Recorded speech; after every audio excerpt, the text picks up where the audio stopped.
A billionaire visits his son's grave, only to find a waitress crying there with a child. What if the wealthiest man in the city discovered that grief doesn't recognize bank accounts or social status? Robert Harrison had everything money could buy: mansions, private jets, companies spanning 3 continents. Yet every Tuesday morning, he drove himself to Riverside Cemetery in his oldest car, a faded blue pickup truck his son used to love. For 3 years, he'd made this journey alone, carrying fresh sunflowers and a thermos of coffee to sit beside the small headstone marked, Tommy Harrison, age 8, forever loved. But this particular Tuesday morning, something was different. As Robert approached the familiar grave, he heard soft crying. There, kneeling beside his son's headstone, was a young woman he'd never seen before. She held a little boy close to her chest, both of them wearing clothes that had seen better days. The woman's tears fell onto the same soil where Robert's own grief had watered the ground countless times. "Where are you watching from today?" Robert stood frozen behind the old oak tree, unsure whether to approach or retreat.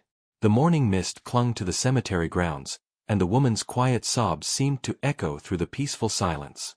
Her little boy, who couldn't have been more than 6, sat cross-legged on the grass, gently placing dandelions he'd picked along the pathway on Tommy's grave. The sight stirred something deep in Robert's chest, a mixture of protection and curiosity he hadn't felt in years. "It's okay, Mama," the little boy whispered, patting his mother's shoulder with the tender wisdom that only children possess. "We can visit Tommy again tomorrow." Robert's breath caught. How did this child know his son's name? Tommy had been gone for 3 years now, taken by leukemia when he should have been starting 3rd grade, learning to ride a bike without training wheels, and pestering Robert for bedtime stories about dragons and brave knights. The memories hit Robert like a gentle wave, washing over the carefully constructed walls he'd built around his heart. The woman, she looked to be in her mid-30s, wore a waitress uniform beneath a thin cardigan that had been mended in several places. Her dark hair was pulled back in a practical ponytail, and despite her tears, there was something remarkably strong about the way she held herself. Robert recognized that kind of strength, the kind that comes from carrying burdens too heavy for one person, yet carrying them anyway because love demands it. "I'm sorry we can't bring flowers today, sweetheart," she said softly to Tommy's headstone, her voice carrying the weight of promises she wished she could keep. "But I wanted you to know we haven't forgotten. We never forget our friends." Friends. Robert's mind raced. How could this woman and her child possibly know Tommy? During his son's illness, Robert had been so consumed with finding the best doctors, the most advanced treatments, the miracle cure that money could surely buy, that he'd barely noticed the other families in the children's ward. He'd been a tornado of determination and desperation, focused solely on saving his boy. But now, watching this tender scene unfold, Robert realized there had been a world of connections his grief had blinded him to. The woman stood slowly, taking her son's small hand in hers, and Robert knew he couldn't let them leave without understanding. Robert stepped from behind the tree, clearing his throat gently so as not to startle them. The woman turned, her eyes widening with surprise and something that looked like recognition. Her son immediately stepped closer to her, the protective instinct of a child who'd learned early that the world could be unpredictable. "I'm sorry," Robert said softly, his voice rougher than he'd intended. "I don't mean to intrude. It's just, this is my son's grave. Tommy's my boy." The woman's face crumpled, and fresh tears spilled down her cheeks. "Oh my goodness, you're Mr. Harrison. Tommy talked about you all the time. I'm so sorry, I should have asked permission to visit. I just..." She struggled for words, clutching her son's hand tighter. "You knew Tommy?" Robert's voice was barely a whisper. "I'm Rachel," she said, wiping her eyes with the back of her sleeve. "I worked the night shift in the children's ward at St. Mary's Hospital. This is my son, Lucas. He was Tommy's roommate for those last few weeks." The ground seemed to shift beneath Robert's feet. During those final weeks, he'd been a man possessed, sleeping in boardrooms between phone calls to specialists in Switzerland, Germany, anywhere that might offer hope. He'd trusted the day nurses to care for Tommy while he fought the only way he knew how, with money and connections and sheer force of will. "Tommy used to tell Lucas stories," Rachel continued, her voice growing stronger with the memory. Every night when the pain was bad, Tommy would make up these incredible adventures about a brave little knight who helped other children feel better. Lucas. Lucas has been having nightmares since Tommy passed. He asks to come here because he says Tommy promised they'd always be friends. Robert looked down at Lucas, really seeing him for the first time. The boy had the same pale complexion and careful way of moving that spoke of long hospital stays. In his small hands, he clutched a drawing, stick figures of two boys holding hands under a rainbow, with Tommy and Lucas best friends forever, written in crayon across the top. If this moment touched your heart, please give the video a thumbs up. Lucas has leukemia too, Rachel said quietly, and Robert felt the world tilt on its axis. The treatments, we're managing, but it's been hard since I lost my job at the hospital. Budget cuts. I've been working double shifts at the diner, but visiting hours there are so different now, and Lucas misses his friend. Robert sank down onto the stone bench beside Tommy's grave, the weight of revelation pressing against his chest.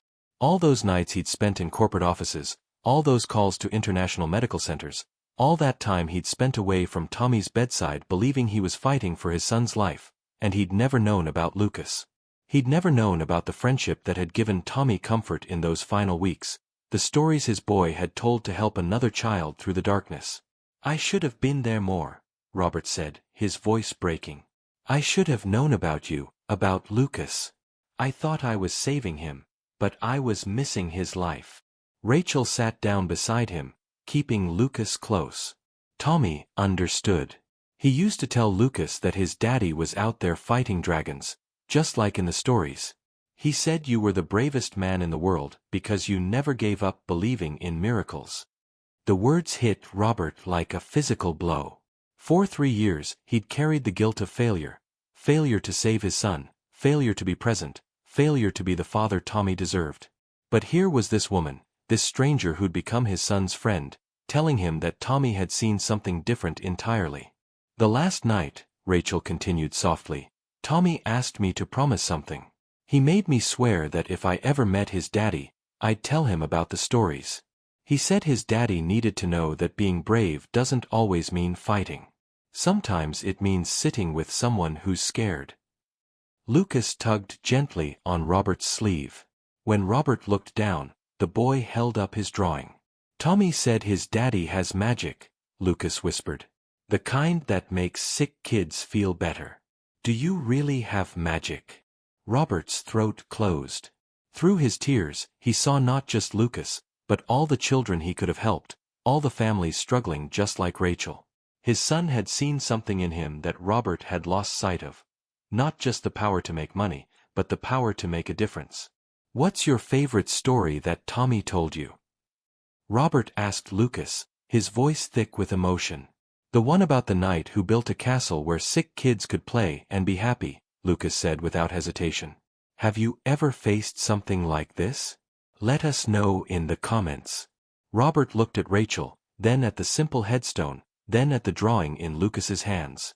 For the first time in 3 years, he felt his son's presence not as an absence, but as a calling. Lucas, Robert said, kneeling down to meet the boy's eyes, would you like to help me build that castle? The word surprised even Robert as they left his mouth, but suddenly everything felt crystal clear. All the wealth he'd accumulated, all the business empire he'd built, none of it had brought Tommy back. But maybe, just maybe, it could honor his memory in a way that would have made his son proud. Rachel looked confused and hopeful at the same time. Mr. Harrison, I don't understand. 3 years ago, I lost my son, Robert said, standing and looking out over the peaceful cemetery. I spent his last months trying to buy him more time, when what he really needed was for me to be present. But Tommy found something I missed. He found you, he found Lucas, he found a way to use his story to help someone else feel less alone. He turned back to Rachel and Lucas, his mind already racing with possibilities that felt nothing like his usual business calculations. These were plans born of love, not profit. I want to build what Tommy dreamed about. A place where children fighting serious illnesses can just be children. Where families like yours don't have to choose between staying close to their sick child and keeping a roof over their heads. where the magic isn't about money or medicine, it's about friendship and stories and hope. Rachel's eyes filled with tears again, but these were different tears. You're serious. I've never been more serious about anything in my life, Robert said. Tommy saw something in me that I'd forgotten was there. And Lucas. He looked down at the little boy who was carefully placing his drawing against Tommy's headstone. Lucas is going to help me remember how to see the world the way Tommy did. Lucas looked up with a shy smile. Can we have a room for telling stories? The biggest room in the whole castle, Robert promised, and he meant it. For the first time since Tommy's death, Robert felt a spark of the man he used to be.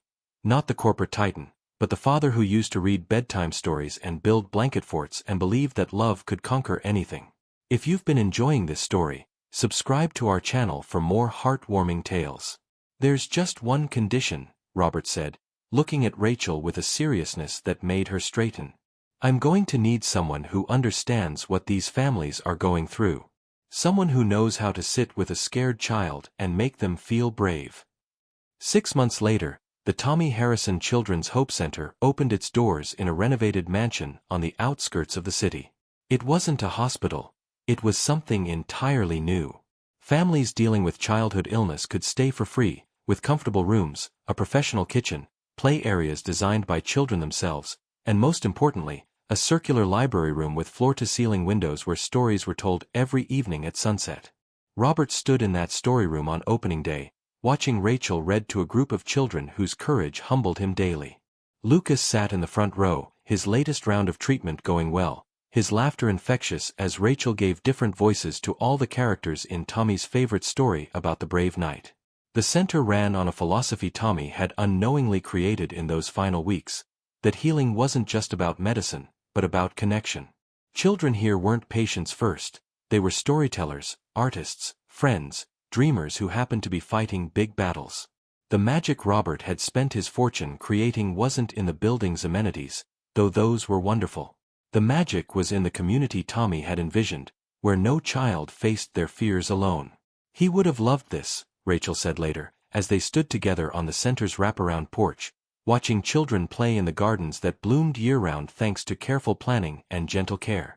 He did love it, Robert replied, understanding now that Tommy's stories hadn't been just imagination, they'd been blueprints.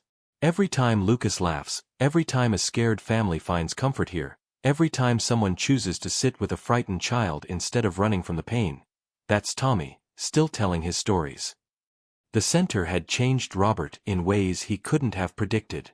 He still ran his companies, but differently now. He'd learned to be present, to listen, to understand that the most important investments couldn't be measured in quarterly reports. He'd discovered that Tommy's greatest gift hadn't been the love he'd given, but the love he'd taught others to share. Every Tuesday morning, Robert still visited Tommy's grave, but now he wasn't alone. Rachel and Lucas often joined him, and sometimes other families from the center came too. They'd bring fresh sunflowers and new stories, and the small headstone had become the center of something beautiful. A community of people who understood that love doesn't end with goodbye, it transforms into something larger. Thank you, Robert whispered to the headstone on a particularly golden morning, for showing me what bravery really looks like. The wind rustled through the trees, and somewhere in the distance, Robert could hear children laughing at the Hope Center. It sounded exactly like the magic Tommy had always believed in. If you enjoyed this story, please remember to like, leave a comment with your thoughts, and subscribe for more heartwarming tales. Thank you for joining us on this journey of love, loss, and the beautiful ways we can honor those we've lost by caring for those we can still help.